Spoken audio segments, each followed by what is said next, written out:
Capítulo 12, 17 al 21. Es la porción de esta mañana. Ama a tus enemigos. Para no complicar el título del sermón, 4 palabras, cortitas, simples, muy complejas. Muy complejas. Estoy tentado a pedir disculpas antes de decir el sermón, porque honestamente ha confrontado muy fuerte áreas de mi vida con el cual creo que todo hijo de Dios está todos los días luchando. Amad a vuestros enemigos. Versículo 17. No paguéis a nadie mal por mal. Procurad lo bueno delante de todos los hombres. Si es posible, en cuanto dependa de vosotros, estad en paz con todos los hombres. No os venguéis vosotros mismos, amados míos, sino dejad lugar a la ira de Dios, porque escrito está: mía es la venganza, yo pagaré, dice el Señor. Así que, si tu enemigo tuviere hambre, dale de comer. Si tuviere sed, dale de beber, pues haciendo esto, ascuas de fuego amontonarás sobre su cabeza. No seas vencido de lo malo, sino vence con el bien el mal. Cuando éramos niños, ustedes conocen, cuando nos llega a esa edad en que la casa nos es chica, el patio nos queda comprimido. Estamos hablando de niños, antes. Y teníamos los baldíos y las canchas y podíamos correr por allí. Y hacíamos nuestros juegos de tomar ciertas polaridades. Bueno, en aquel entonces eran, nosotros vamos a ser los bandidos y ustedes los policías, o los famosos polibandinos nos perseguían. Nadie quería ser los bandidos porque evidentemente los bandidos tenían que perder. Lo mismo en las películas. Algunas veces tomábamos con nuestros primos y amigos, bueno, nosotros éramos ciertos personajes, y nadie quería ser los malhechores, porque los malhechores al final terminaban siendo vencidos. Y parece una cuestión infantil, pero ese instinto infantil tiene mucho que ver con nuestra realidad humana. Es más, estuve leyendo, no soy de mucho ver películas, aunque sí hay algunos interesantes lo miro, pero la última saga de Rápido y Furioso, que a propósito tampoco he visto, pero escuché que estos hombres grandotes, fortachones, casi la fachada de los héroes de la película, en el contrato, antes de filmar la película, están unas cláusulas donde los golpes que van a recibir no tienen que ser mayor de los malhechores que al final tienen que ganar la película o perder la película. ¿Entienden? Me doy a explicar. O sea, el héroe no puede recibir más golpes que el malo de la película. No tiene lógica.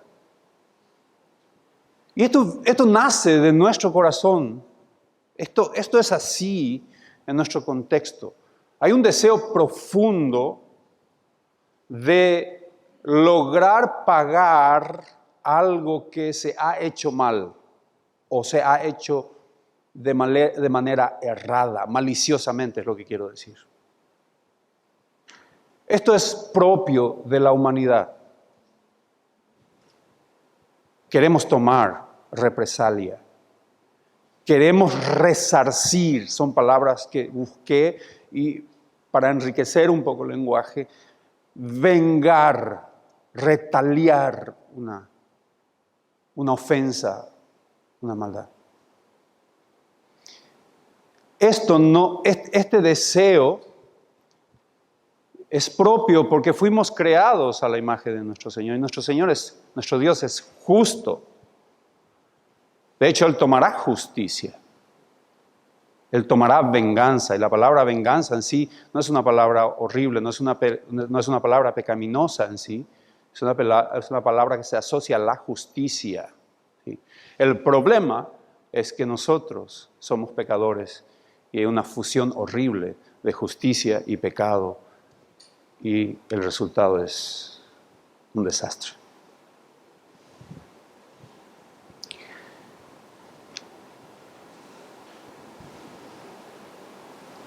Este argumento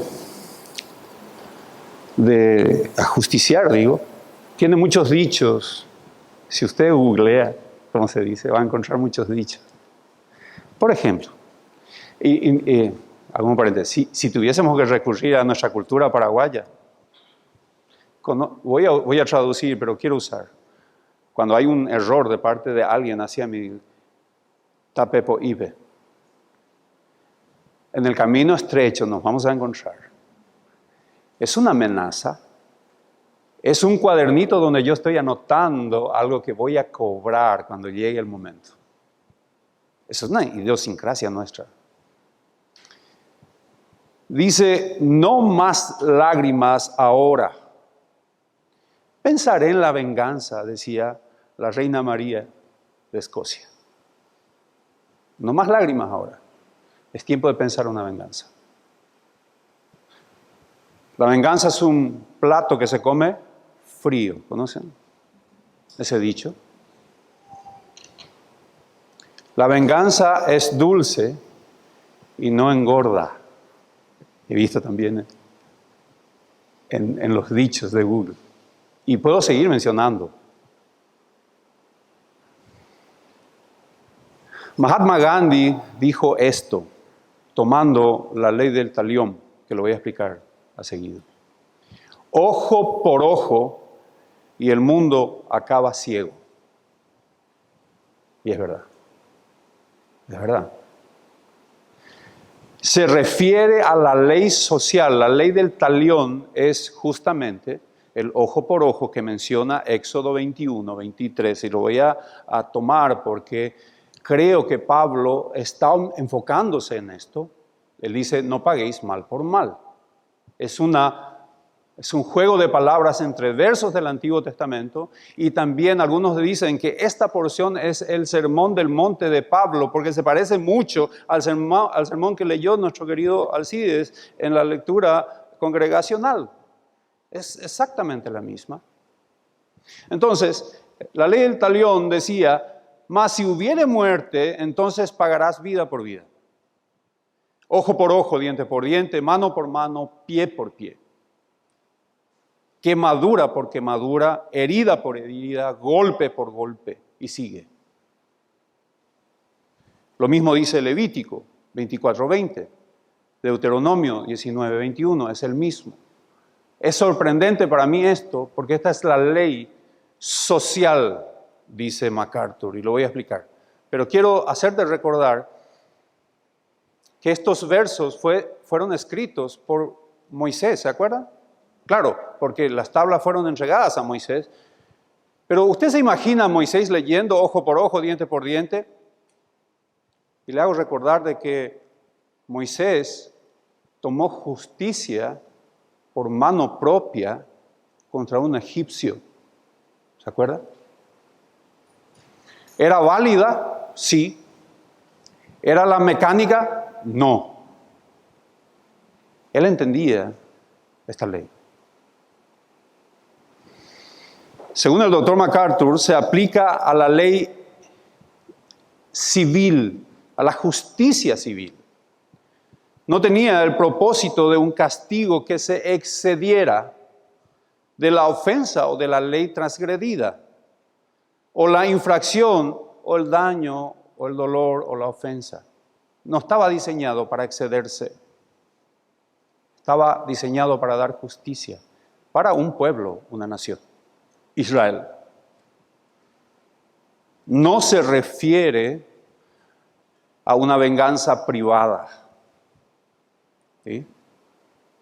Ese mandamiento no es para que vos cobres ojo por ojo y diente. No es para vos en manera personal, ni para mí.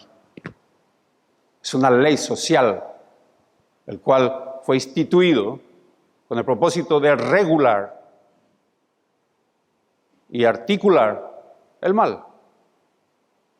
De hecho, todo país tiene una ley social con el fin de regular y articular. Y estoy seguro que cuando entremos en el capítulo 13 hablaremos de quien posee la espada. Y esto es porque Dios eligió siervos que pongan leyes. No vamos a hablar de esto ahora. Pero el resultado de una sociedad es probablemente la falta de aplicar la ley justamente en una sociedad descompuesta y caída. Miren una sociedad sin ley, van a ver una utopía, un desorden absoluto. Bien. Verso 1 del capítulo 12, Pablo habla de mi relación con Dios. ¿Se acuerdan? Mi entrega en sacrificio vivo a Dios y en su misericordia, mirando las misericordias de Dios. A partir del versículo 13 habla de mi relación con mis hermanos. Nuestro querido Richard nos había hablado de esto. Y lo duro, pero lo exigente de buscar el bien entre los hermanos, a como de lugar, sin excusa, sin excepción. Y el versículo 17, aquí el apóstol nos va a mostrar cómo reaccionar con las personas que no pertenecen a la iglesia y especialmente a aquellas personas que nos agravian, que nos hacen daño. La palabra de Pablo en estos versos parecen recrear y colorear las mismas palabras que nuestro Señor Jesucristo mencionó en Mateo 5. Y lo voy a leer, ustedes lo tendrán en mente muy frescamente. Si lo querés leer, capítulo 5, verso 43. Oísteis que fue dicho, amarás a tu prójimo y aborrecerás a tu enemigo. Este es un dicho común entre los fariseos, entre los religiosos israelitas. Pero yo os digo, amad a vuestros enemigos. Bendecid a los que os maldicen, haced bien a los que os aborrecen y orad por los que os ultrajan y os persiguen, para que seáis, es una afirmación dura, para que seáis hijos de vuestro Padre que está en los cielos. Es un mandamiento condicionado, casi parece. Porque si amáis, y sigue la lectura, de alguna manera estas citas, tanto la de Romanos 12 y la de Mateo 5 ahora, nos dicen de manera indirecta y presuponiendo que tendremos persecución, que nos aborrecerán, maldecirán y hasta podríamos hablar de nos podrían incluso hasta ultrajar en lugares extremos. Nosotros no tenemos todavía esa realidad, o por lo menos hoy no es una realidad. Primera de Pedro, capítulo 2:12 creo que es, no anoté el capítulo, pero voy a leerlo. Amaos, no os sorprendáis. 4 creo que es. 4. No os sorprendáis del fuego de prueba que os ha sobrevenido. Pedro está avisándole a los hermanos de la iglesia a que se dirige. Va a haber persecución. No es sorpresa. No se asombren de que un cristiano sea perseguido. Eso no debe ser una novedad. La novedad debería de ser que vivas pacíficamente y que no tengas estrés por culpa de tu cristianismo. Eso sí sería algo preocupante. Entonces dice, no, sino gozaos cuando sois participantes de los padecimientos de Cristo. De nuevo, los padecimientos de Cristo, la obediencia de Cristo, la igualdad en gloria a Cristo en el sentido de entrega, obediencia, no por tus deudas, no por tu mal carácter, eso es otra cosa. Si te persiguen por eso es otra cosa, no tiene nada que ver con Cristo. Para evitar sorpresas sobre este tipo de persecuciones, para evitar sorpresas, El hombre es muy capaz y es muy creativo en armar mecanismos de dar problemas, hacerte daño. Veremos algunas formas de maltrato. Ofensas. Estamos hablando del cristiano, al cristiano, ¿sí? Te ofenden porque sos cristiano. Te dan maltratos. Tal vez son violentos. Tal vez son indiferentes. Algunos sufren mucho la indiferencia y el mundo sabe que la indiferencia es una herramienta muy buena para lograr sus objetivos de hacer daño. En la iglesia alguna vez me dieron el consejo de ser indiferente con un hermano que está en pecado. Me parece una herramienta del mundo, no una herramienta utilizada en la iglesia. Discriminación, pérdida de favores o privilegios. Acá suena un poco abstracto, voy a hacerlo más sencillo. Otros son promovidos con menor capacidad profesional que vos y vos no, porque simplemente sos cristiano y no le caes en gracia a tu jefe porque sos cristiano. Maltrato.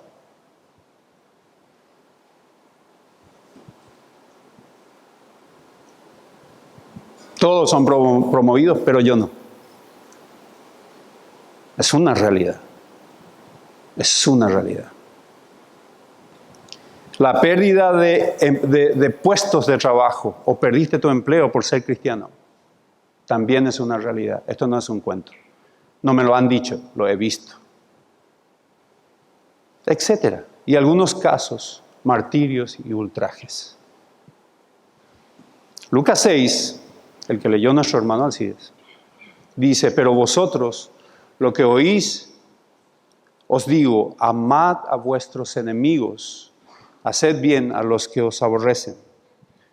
Queridos, se refiere a un amor genuino, no se refiere a un amor fingido o a un amor falsificado. Bendecid a los que os maldicen y orad por los que os calumnian. En términos simples, para que el mundo pueda entender nuestros términos de manera distintiva a sus propios valores o de sus propios valores, la forma en que un hijo de Dios estará respondiendo al mal es mostrando bondad. El mundo no puede entender tu cristianismo de otra manera. Él va a tener un globo sonda, va a tener una percepción, un sensor de tu cristianismo de acuerdo a la bondad con que respondas.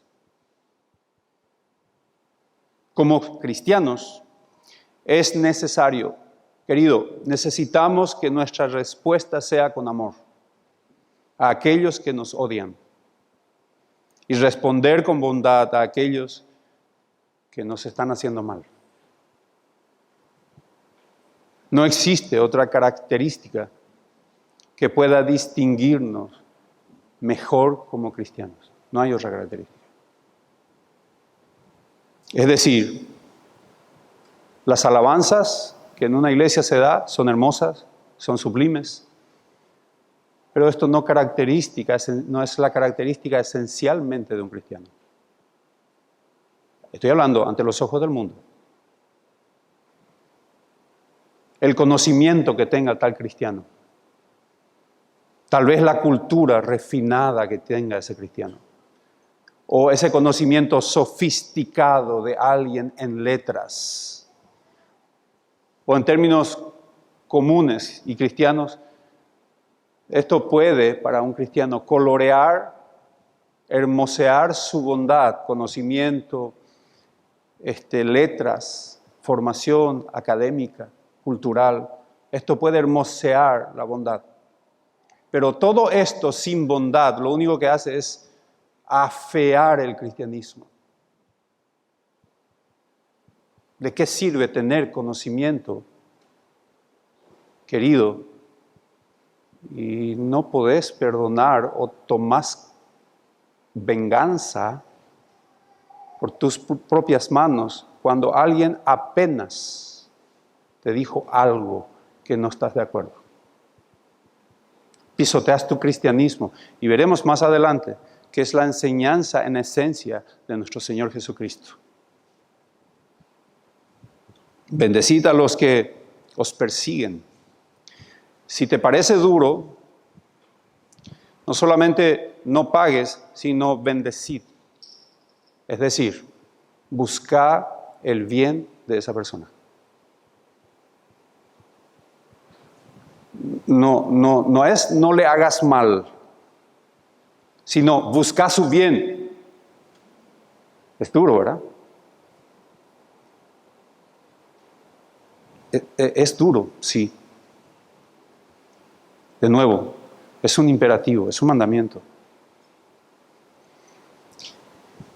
14 del verso 12, Richard había leído, bendecid a los que os persiguen. Pablo estaba hablando de un mandamiento positivo, bendecid. Y los que os persiguen, los que instigan, a aquellos que con decisión buscan hacernos mal, bendecid y no maldigáis. Y Pablo repite esto, pero ahora con un mandamiento de privación, de no hacer. En el 17, no paguéis mal por mal.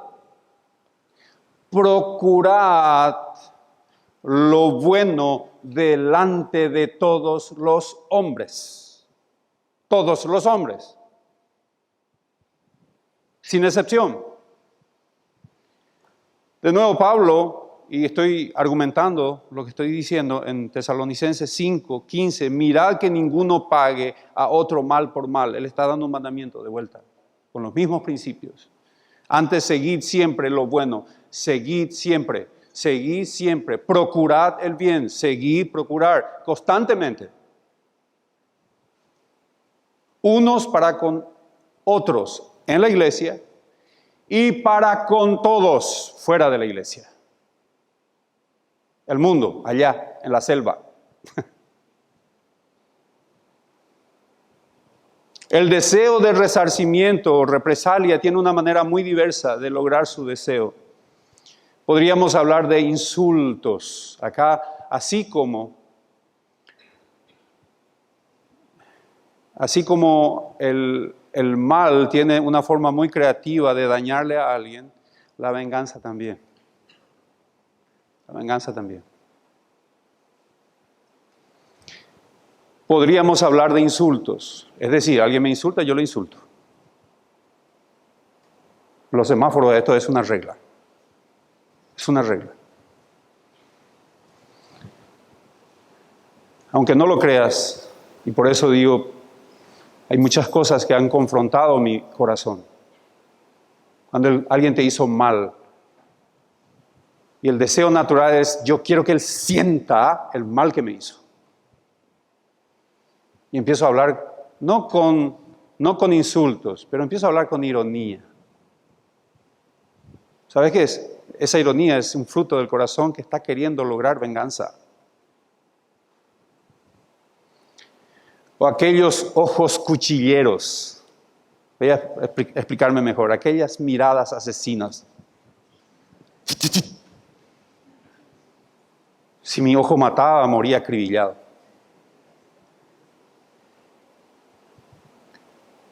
De nuevo, todo parte del deseo que la persona se sienta mal, como una forma de retaliar, de resarcir lo que me hizo.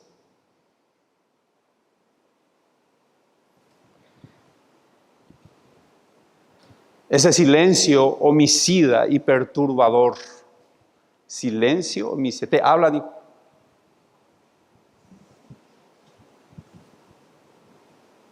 como si no existiese su persona, como si no importase su persona. El deseo estoy logrando cobrar venganza. Así somos.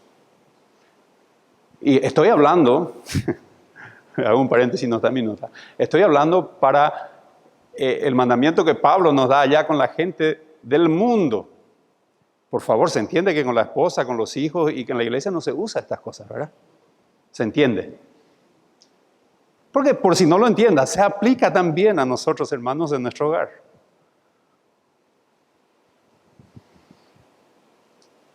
Aunque no lo creas, el chisme es una forma de cobrar venganza. Te voy a contar qué me hizo. Cuidado, hermano. Por favor, tengan mucho cuidado. El golpe, obviamente, o los golpes, la violencia. Las niñas especialmente. ¿Vieron cuando las niñas se pichan entre sí o incluso le hace a la mamá, ¿verdad? La mamá le regaña y la mamá se da la vuelta y hace muecas. Hace muecas. Es una forma de ganar venganza. Lo mismo pasa si tu jefe te regaña, se retira y dice, y de todo digo, de todo pienso y de el rostro que quiero pongo detrás de él. Querido, estamos siendo observados. Es el fruto de nuestro corazón. Así es nuestro corazón. En fin, desear que la persona de alguna manera reciba su merecido. Algún mal, algún daño. Yo quiero que esa persona se sienta mal y no se quede así nomás lo que me hizo. Eso es propio, nuestro, de nuestra humanidad, así somos. La actitud fuera de lo común para el mundo, visible para el mundo, que puede observar y percibir a cualquier persona, es que un cristiano no le cobra deuda o venganza de lo que por derecho podría exigir. Eso debería de caracterizar a un cristiano. No paguéis a nadie.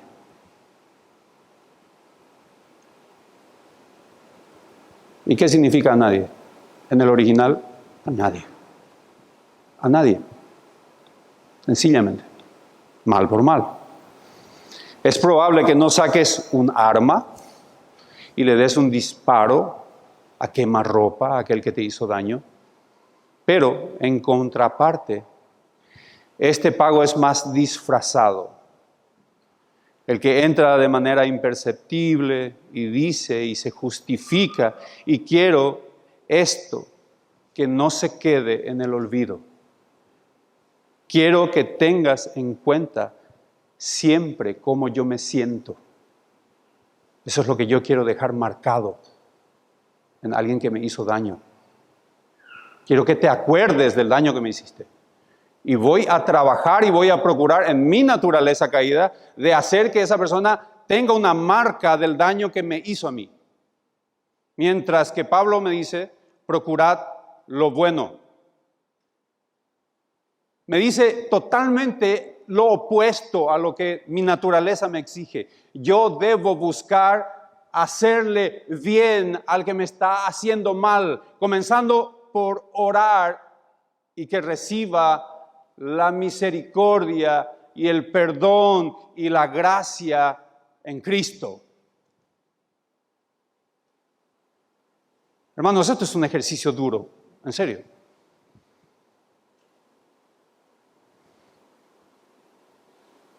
Por el contrario, Dios nos muestra qué debemos hacer.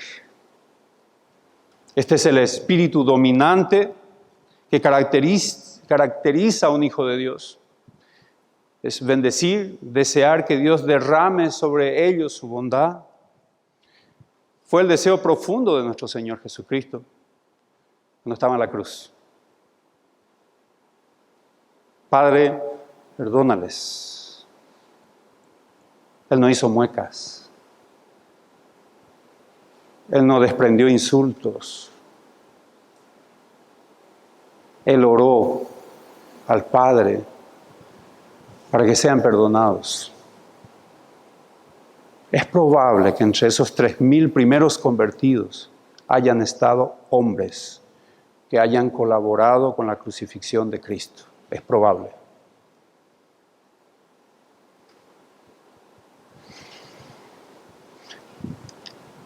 Este es el mismo espíritu de Esteban.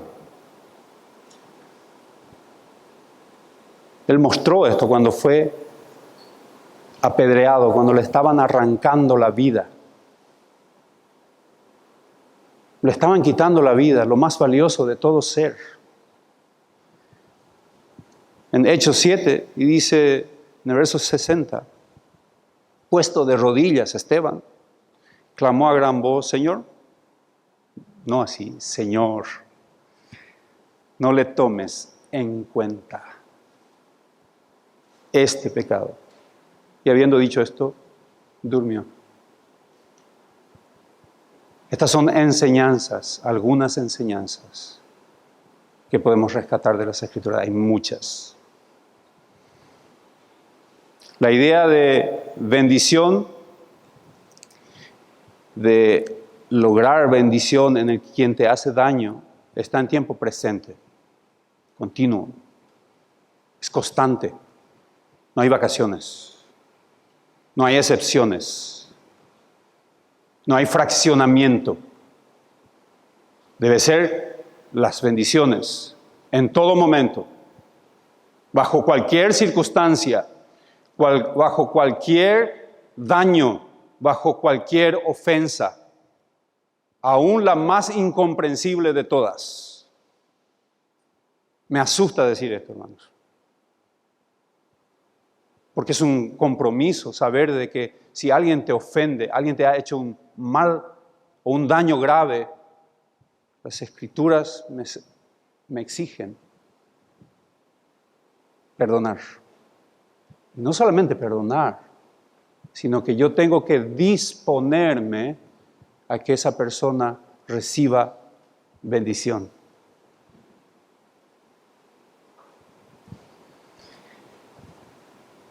El punto aquí también es que no se puede fusionar bendición con maldición. O es bendición absolutamente, o maldición. No puedo hacer a medias. ¿Y cómo logro hacer esto? ¿Y cómo logro yo hacer que mi corazón sienta lo contrario? ¿Cómo? Mira, Pablo empleó 11 capítulos en Romanos. 11 capítulos, en lo cual nos habló del Evangelio, nada más, en todas sus aristas. Pero el plan de redención detallado en 11 capítulos.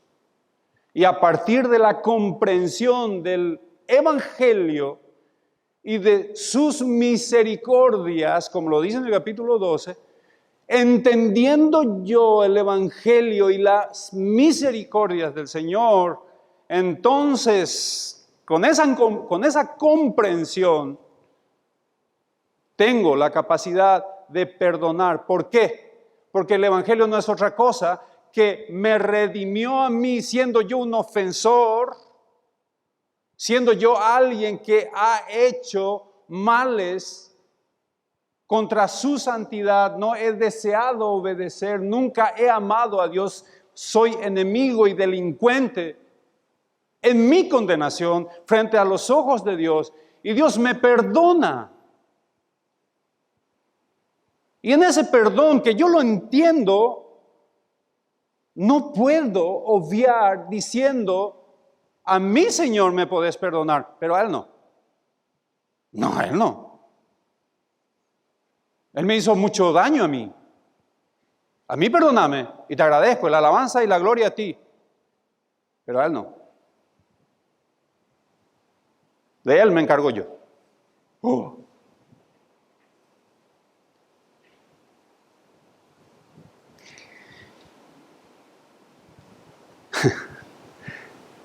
Dios tomó la iniciativa para perdonarme. Ustedes saben eso. Dios tomó la iniciativa. Él decidió amarme. Yo debo tomar la iniciativa para amar a aquel que me hace daño. debo yo tomar el primer paso.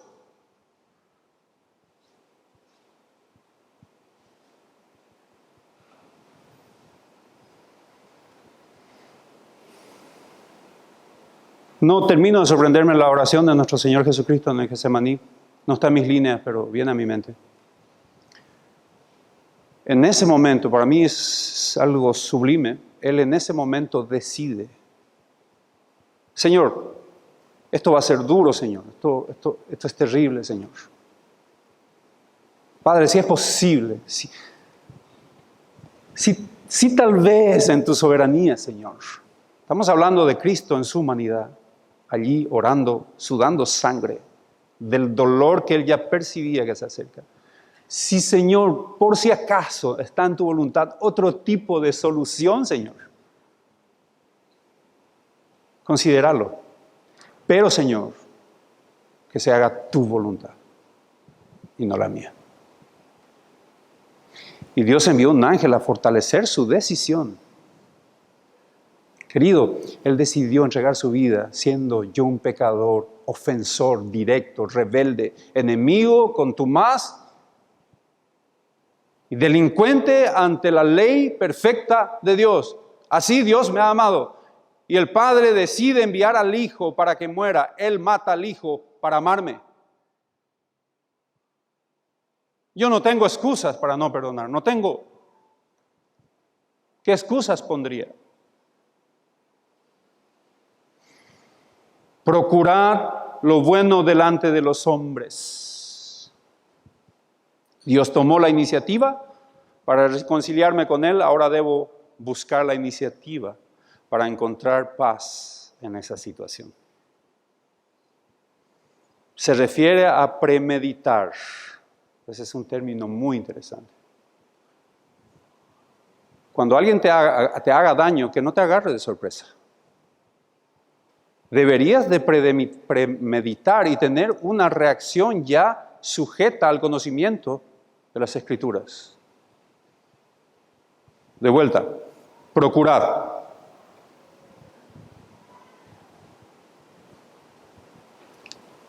Cuando alguien te hace daño, que no te agarre de sorpresa, no es sorpresa, hay un mandamiento, no tenés que devolver mal por mal. Te diría, orá por ese momento, porque va a llegar en un momento de tu vida, si ya no lo pasaste o si no lo estás pasando, que alguien te va a hacer daño. Entonces, una realidad de la humanidad, que no te agarre de sorpresa. La respuesta y la solución ya la tenés. Perdona. Busca su bien. Y no tomes venganza. No le cobres vos. Es disponerse totalmente a hacer lo contrario a lo que normalmente venimos haciendo en nuestra naturaleza. El cristiano debe tener una respuesta ajustada a un esfuerzo y predeterminación sobre una situación.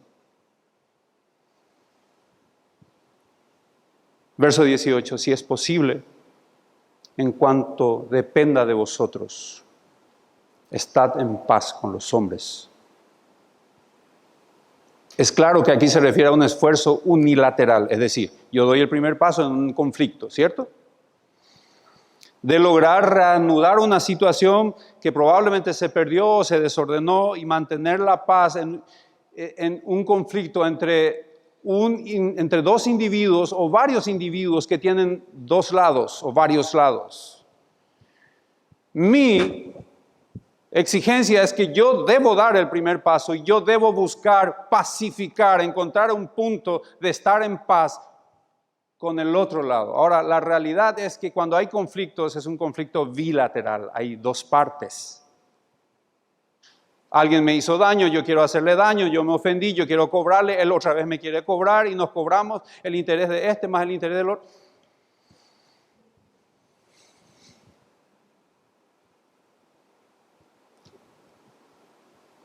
¿Debo acercarme? Sí. ¿Debo buscar pacificar? Sí. Con todo mi esfuerzo, con toda mi capacidad, con toda mi creatividad, en humildad.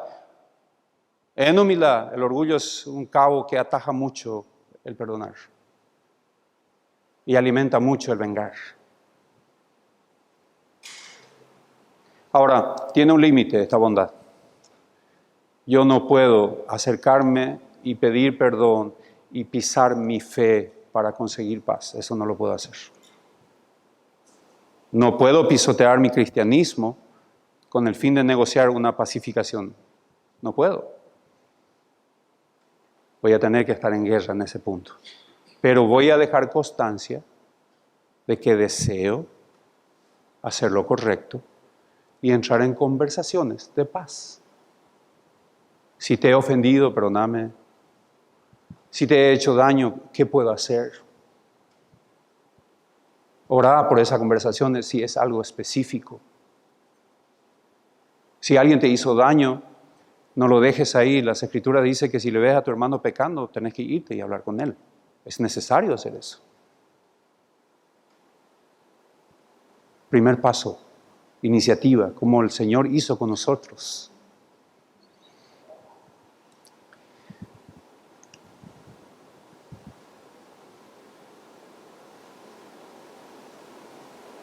En todo nuestro entorno, trabajo, calle, shopping, facultad, etc.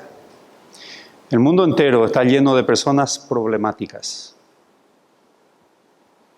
Personas que buscan pelos en la leche. ¿Conocen a ese tipo de personas? Gente irritante.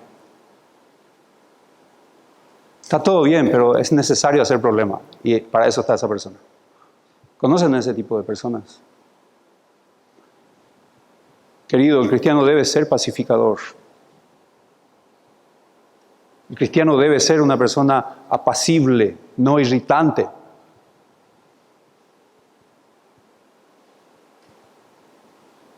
No busca roñas. Querido, no seas una persona problemática donde estás. Habla mal de tu cristianismo.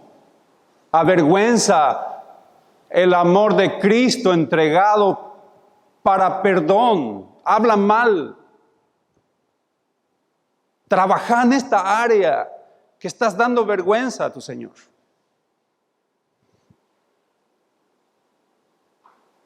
Según este verso, todo hijo de Dios debe buscar la paz.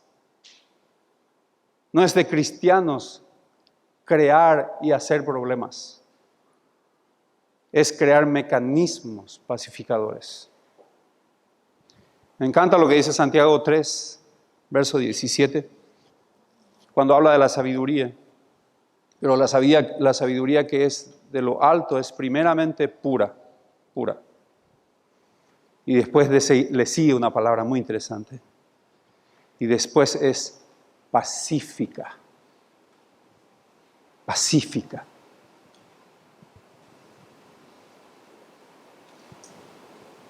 Sea un pacificador. No sea una persona complicada. ¿Es usted un pacificador? ¿Es usted una de esas personas que causa problemas donde se va? En acciones, en comentarios, en muecas. ¿Algún problema causa?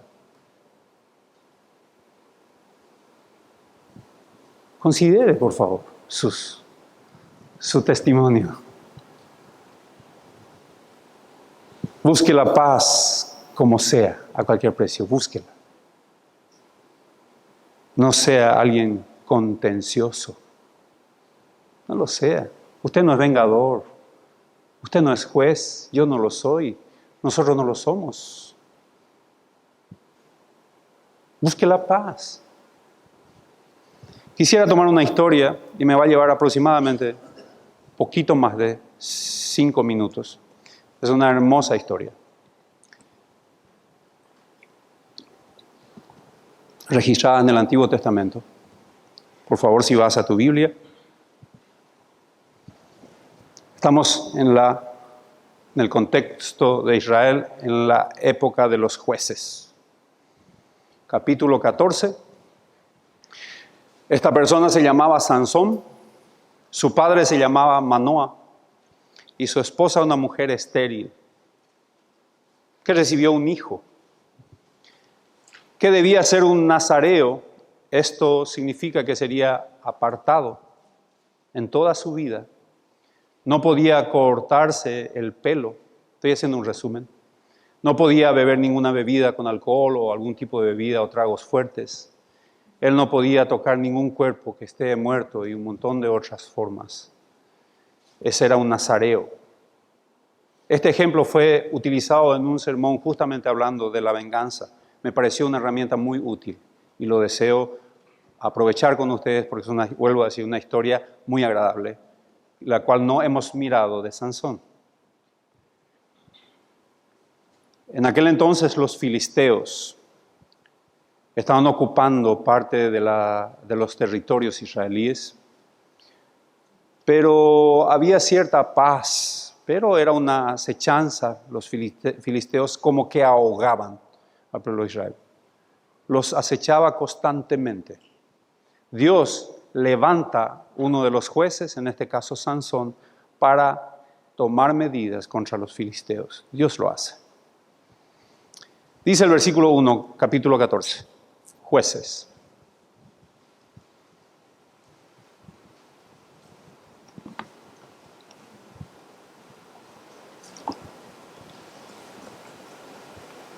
Descendió Sansón, que lo tienen todo, 14:1, Jueces. Descendió Sansón a Timnat y vio en Timnat. Descendió Sansón a Timnat, y voy a hacer algunos comentarios a medida que voy leyendo. Primer error, no tenía por qué él irse a tierra filistea. Lo hizo. Y vio en Timnat a una mujer de las hijas de los filisteos. Sansón, un hombre que ha hecho maravillas. Cada vez que el Espíritu de Jehová entraba en Sansón, hacía estragos. Pero Sansón tenía un problema bastante delicado. Tenía un problema con los ojos. Y el problema se inclinaba hacia las mujeres. Ese era su problema. El corazón se inclinaba a las mujeres que los miraba. Y casi siempre tuvo problema ahí. Entonces, primer error, va a Timnat, vio a Timnat en Timnat a una mujer de las hijas de los filisteos y subió de vuelta en la ciudad donde él estaba, que se llama Sora, y declaró a su padre y a su madre diciendo: yo he visto en Timnat una mujer de las hijas de los filisteos, os ruego que me la toméis por mujer.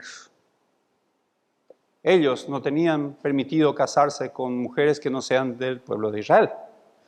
Acá fue casi una grosería el que le pida a su papá: yo he visto una mujer, no sé qué vio Sansón de esta mujer, no sé cómo se vestían las mujeres filisteas, no sé qué le agradó, pero él viene y le reclama al papá: quiero tener a esta mujer. Bueno, esto parece sorprendente, pero digo yo, ¿qué haría el papá de Sansón diciéndole no? Sansón era un hombre fuerte. Nuestros hijos, cuando nos hacen berrinche, algunas veces nos asustan. ¿Qué sería Sansón? Mató 1,000 hombres. Y veremos después que mató 30 hombres. Y al final 20,000, 25,000 filisteos. Sansón era un hombre al quien hay que tener mucho cuidado con lo que uno dice. Y su padre y su madre le dijeron: ¿no hay mujer entre las hijas de tus hermanos? Ni en todo nuestro pueblo para que vayas tú a tomar mujeres de los filisteos incrédulos. Sansón, ¿qué vamos a hacer, Sansón? Cuando tengamos que comer todos juntos y tenemos que hablar del culto y tus suegros no saben ni qué es un culto. ¿Qué hacemos en esas conversaciones? ¿No hay alguna hermana en el pueblo con quien te puedas casar, Sansón? Bien. Sansón respondió a su padre: tómame esta mujer porque ella me agrada.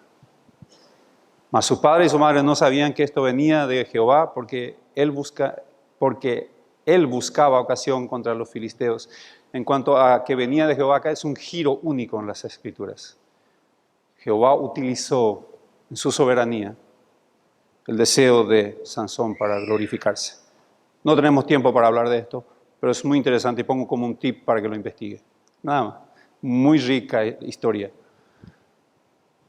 Porque él buscaba ocasión contra los filisteos, pues en aquel tiempo los filisteos dominaban sobre Israel.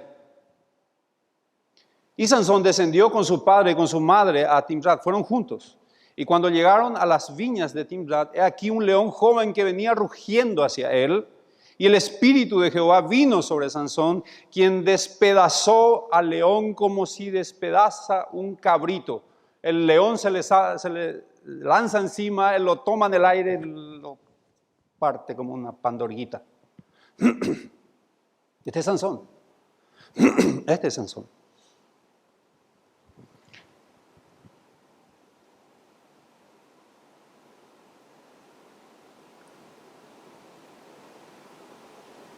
Sin tener nada en su mano, y no declaró ni a su padre ni a su madre lo que había hecho, descendió pues y habló a la mujer, y ella agradó a Sansón. Se fue a hablar con la chica que le gustaba. Finalmente está en la ciudad, están conversando un matrimonio. Ellos quieren casarse, están negociando el matrimonio. Y volviendo después de algunos días para tomarla, se apartó del camino para ver el cuerpo del león que dejó en el camino, y aquí que el cuerpo del león había un enjambre de abejas y un panal de miel. Y tomándolo en sus manos, cosa que no debería hacer, se fue y comiéndolo por el camino, y cuando alcanzó a su padre y a su madre, les dio también a ellos que comiesen de la miel. Mas no le descubrió que había tomado de aquella miel del cuerpo del león. Vino pues su padre donde estaba la mujer, y Sansón hizo allí un banquete. Los banquetes suelen durar 10 días, 8 días, una semana, sí, eso duraba una fiesta matrimonial. Porque así solían hacer los jóvenes. Y aconteció que cuando ellos vinieron, tomaron 30 compañeros para que estuviesen con él. Parecían guardaespaldas. No entiendo muy bien lo que quiso decir el escritor, o por lo menos el mensaje acá, pero aparentemente le pusieron como guardaespaldas a Sansón. Hay 30 hombres. Sansón, ¿qué vas a hacer? Algo vas a tener, algún tipo de seguridad vas a tener que tomar en la ciudad donde estás. Y aconteció que cuando ellos lo vieron, tomaron 30 compañeros para que estuviesen con él, y Sansón les dijo: yo os pondré ahora un enigma. Hago un paréntesis. Allí no había televisiones, no había radios. Una de las cosas muy comunes en esa cultura para pasar la noche o pasar las horas era contarse acertijos. Y así lo hacíamos en los campamentos y en ese tipo de épocas antiguas. Esto estaba pasando ahí. Y Sansón, queriendo ganarse la gracia de ellos, le dice: voy a decirles un acertijo, un enigma. Si en los 7 días del banquete me lo declaráis y descifráis, yo os daré 30 vestidos de lino y 30 vestidos de fiesta. Esto era mucho dinero. Esto era costoso. Tener esto en esa época era tener mucho dinero. Era muy osado lo que Sansón estaba proponiendo. Ponerle un armario completo a cada uno de estos hombres. Perdonen. Mas si no me lo podéis declarar, entonces vosotros me daréis a mí los 30 vestidos de lino y los vestidos de fiesta. Y ellos respondieron: propon tu enigma, decinos cuál es la adivinanza. Entonces le dijo: del devorador salió comida, y del fuerte salió dulzura. Y ellos no pudieron declarar el enigma en 3 días. Pusieron a pensar seguramente. Es una historia rara, pero es una historia rica. Por favor, tengan paciencia, seguimos. Al 7º día dijeron a la mujer de Sansón, induce a tu marido a que nos declare este enigma, para que no te quememos a ti y a la casa de tu padre. Imagínense cómo estaban intimidando a esta chiquilina, a esta nena, chica. Decirle a tu marido que me cuente cuál es la adivinanza. Porque si no, nosotros no sabemos esa adivinanza, sencillo, quemamos todo. A tu papá y a vos también. Y no era una amenaza liviana, era una amenaza real. Bueno, y el 16 dice: y lloró la mujer de Sansón en presencia de él. Háganse la figura, la mujer llorando ahí, ¿Por qué no me decís, vos no me amás, luego no me querés? Pues ya tenés otra y no sé, hay una gotera continua, ton, ton, ton. Mejor tener un ejército atrás tuyo marchando que tener... Bueno, esa es la figura. Y dijo, solamente me aborreces y no me amas, ¿vieron? Pues no me declaras el enigma que pusiste a los hijos de mi pueblo. Y respondió aquí que ni a mi padre ni a mi madre lo he declarado. Y te lo había de declarar a ti. Y ella lloró en presencia de él los 7 días. 7 días. Que ellos estuvieron, y bueno, era para llorar porque lo iban a matar. Iban a matar. Mas el 7º día él se lo declaró porque le presionaba. Y ella lo declaró a los hijos del pueblo, se fue y le contó a aquellos que lo amenazaban. Al 7º día, antes de que el sol se pusiese, los de la ciudad le dijeron, ¿qué cosa más dulce que la miel? ¿Y qué cosa más fuerte que el león? Y él respondió, si no haréis con mi novilla, nunca hubierais descubierto mi enigma. Le respondieron la adivinanza. El espíritu de Jehová vino sobre él. Ahora estaba enojado Sansón. Sansón se enojó. Se enojó contra su esposa, se enojó contra estos hombres, él se enojó con todo el mundo. Y descendió a Ascalón y mató a 30 hombres. Solucionó el problema Sansón, fíjense. Tomando sus despojos, dio las mudas de los vestidos o de vestidos a los que habían explicado el enigma y encendido en enojo, se volvió a la casa de su padre. Se fue, mató 30. Le sacó la ropa y trajo los 30 para pagar su deuda. Sencillo era su problema. Y la mujer de Sansón fue dada a su compañero, el cual le había tratado como un amigo. Este es un punto importante de aclarar. Él se fue por un buen tiempo, no sabemos cuánto. El papá de esta chica, como Sansón no venía, asumió de que Sansón la abandonó. Y tenía que hacerse la fiesta. Ya estaba todo pagado, ya estaba todo preparado. No podíamos esperar a que venga Sansón. Sansón se fue enojado, era Sansón, ¿qué va a hacer? No tuvo una mejor idea el papá de esta chica que darle esta mujer al amigo de esta chica como marido y se casaron. Sansón viene después de haber matado 30 porque sencillamente necesitaba 30 vestidos. Viene llegando con los vestidos a la fiesta y sigue la lectura. Aconteció que después de algún tiempo, en los días de la siega del trigo, Sansón visitó a su mujer con un cabrito, viene llegando. Entraré a mi mujer en el aposento. Él quiere venir a participar de su luna de miel. Mas el padre de ella no lo dejó entrar. Estamos en un problema. Estamos en un problema. Y le dijo el padre a ella, me persuadí de que la aborrecías. Y la di a tu compañero, más su hermana menor, aquí está. Sansón, no te enojes, acá está su hermanita. Hasta te diría que es más linda que ella, Sansón. Toma, cásate con ella, Sansón, no te enojes, Sansón. Y Sansón se enojó. ¿Qué va a hacer?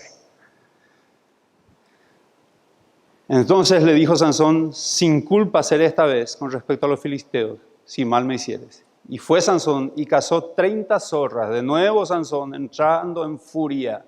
Aquí estamos viendo el mecanismo de pagar mal por mal. Quiero que empieces a notar. Mal por mal. Mal por mal.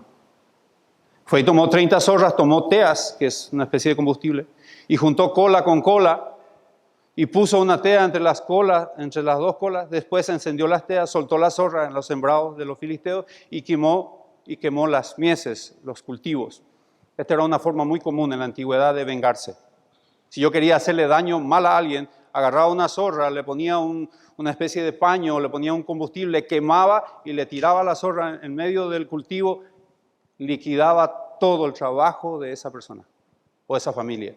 Esa era una forma de hacer daño, una forma de vengarme.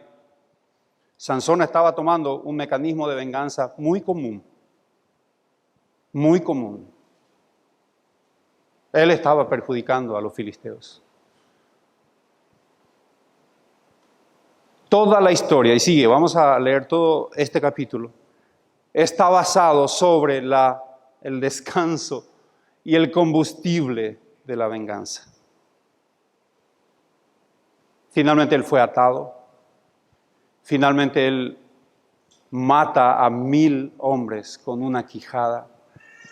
Posteriormente, después de esto, juzgó 20 años a Israel. Sigue la lectura, ya una cuestión de honrar el tiempo, no voy a terminar. Ustedes saben, se volvió a enamorar de Dalila. Le quitaron los ojos, le pusieron en un molino.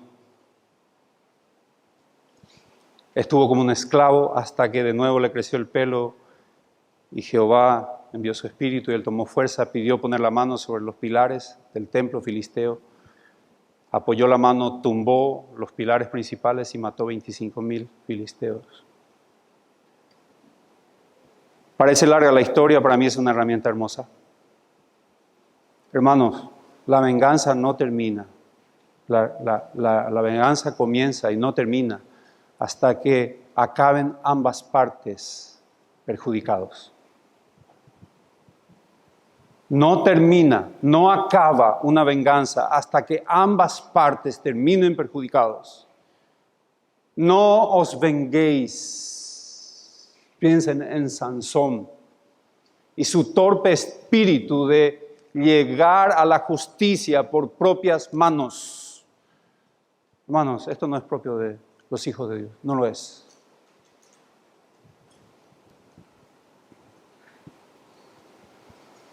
Versículo 19, estamos concluyendo.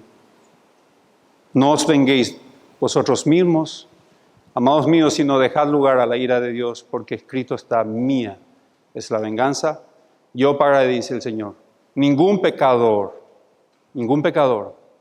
dejará de recibir la recompensa justa y el castigo justo por lo que ha hecho.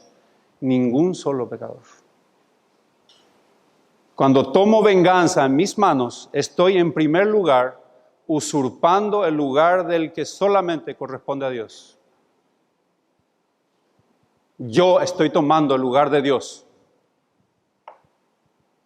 Estoy pecando por usurpador, estoy pecando por atrevido, estoy pecando por arrogante y especialmente estoy pecando por falta de fe, porque no confío en su santidad y mucho menos en su justicia. Y empiezo en tratos con Dios. Señor, está bien, pero yo me quiero hacer cargo de la justicia de tal persona, yo, Señor.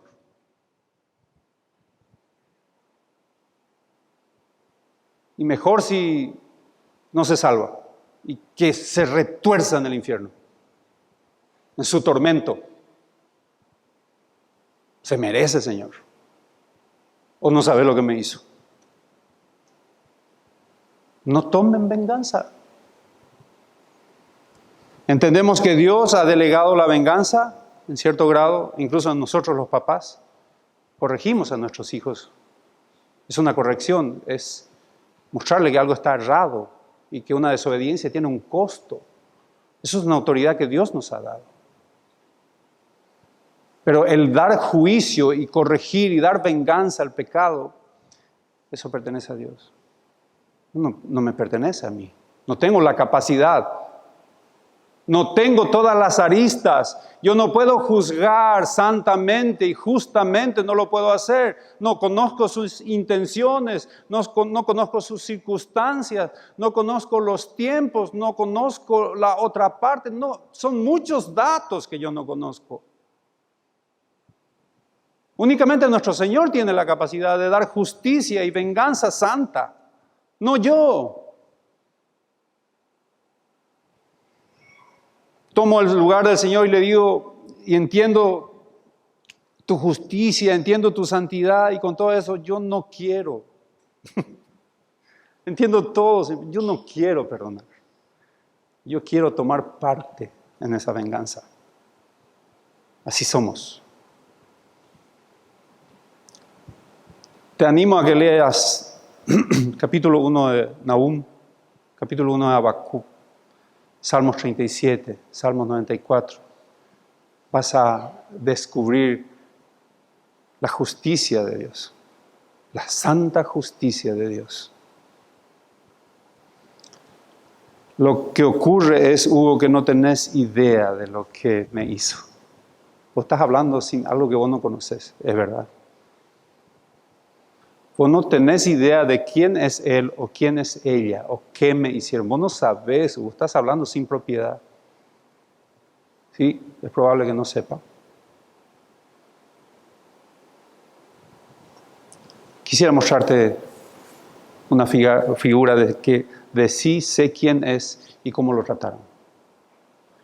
Primera de Pedro, capítulo 2, por favor. Nuestro Señor Jesucristo.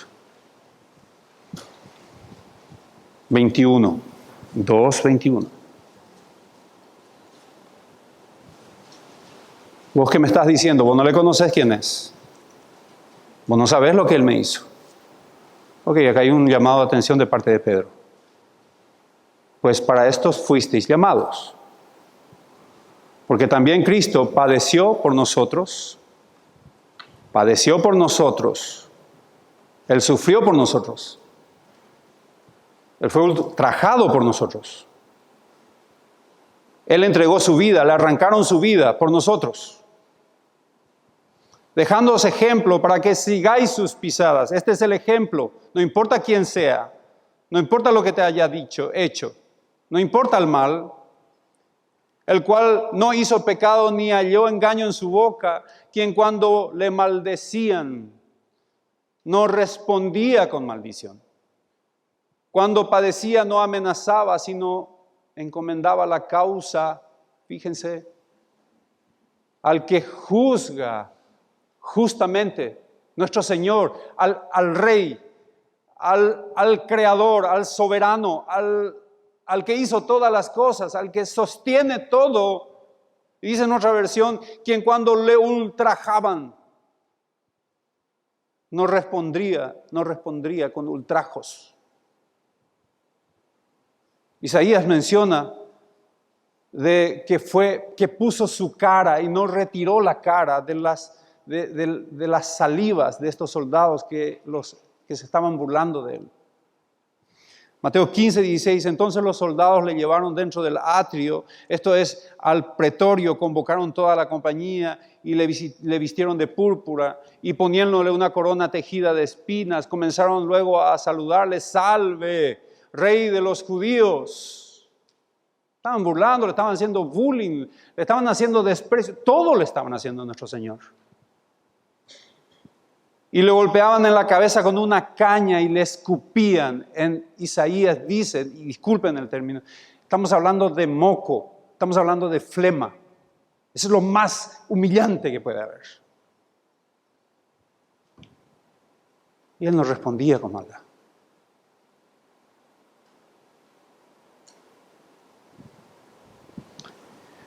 Puestos de rodillas le hacían reverencias después de haberle escarnecido. Le desnudaron la púrpura, le pusieron sus propios vestidos y le sacaron a crucificarle. Él podía defenderse. Él podía haber tomado represalia en ese mismo momento. No lo hizo. Él decidió amarnos, no tomar venganza. Así que si tu enemigo tuviere hambre, dale de comer. Tiene hambre, yo le tengo que dar de comer. Está pasando mal. Ok, me hizo mal. Yo tengo un cuadernito acá. Es momento de sacar cuentas. No. Si tiene sed, dale agua, y la mejor agua. La más fresca posible. Si tiene hambre, dale la mejor comida. Eso es amar. Eso es cristianismo, hermanos. Ese es un sello característico de todo cristiano.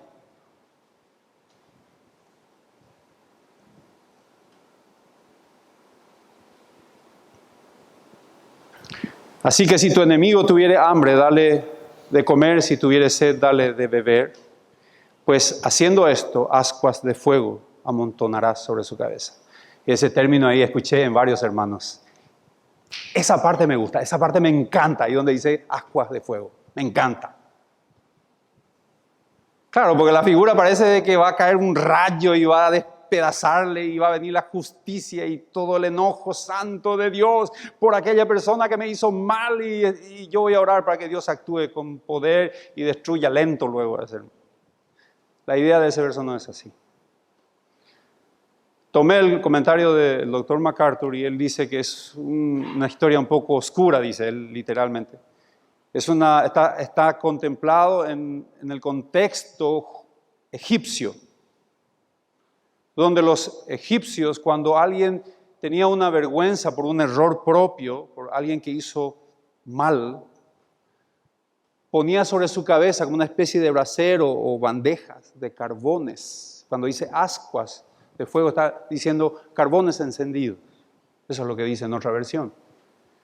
Cuando él llevaba el carbón sobre su cabeza caminando por la ciudad, lo que él transmitía era que él ha cometido un gran error, que estaba muy avergonzado, muy avergonzado.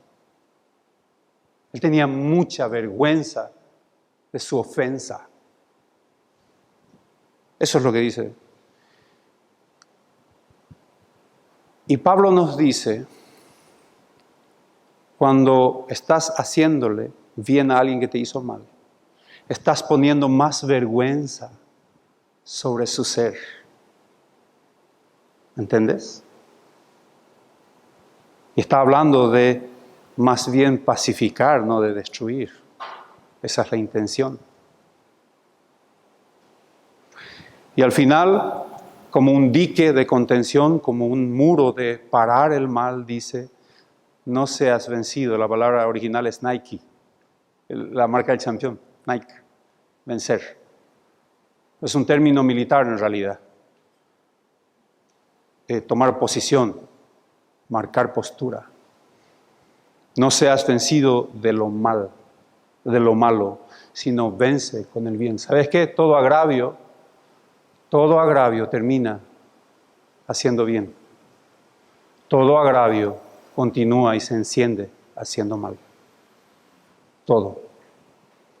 Hermanos, esto es un ejercicio único y propio de los hijos de Dios. El mundo no entiende esta mecánica. No entra en el léxico de un inconverso. ¿Podemos hacerlo? Sí. Gracias a nuestro Señor Jesucristo que nos enseñó y dejó pisada. Y nos dejó su Espíritu que cambia aún lo más denso y torcido de nuestro corazón con su palabra. Vamos a orar. Señor, muchas gracias por tu palabra. Señor, muchas gracias porque nos amaste siendo nosotros tus enemigos. Nos amaste y no solamente nos amaste, sino nos has hecho tus hijos. Nos diste más de lo que merecemos, Señor. Ayúdanos, danos fuerza. Ayúdanos a entender que tu palabra bendiga nuestras mentes y nuestros corazones. Hay un ejercicio allá afuera, hay un ejercicio en nuestras vidas. Amar al enemigo. Señor, que cuando nos encontremos con esta realidad, miremos el Evangelio. Miremos a tu Hijo Jesucristo, decidiendo en la cruz a amarnos. Te agradecemos, Señor, te glorificamos. A ti sea toda honra, Señor, en Cristo Jesús. Amén.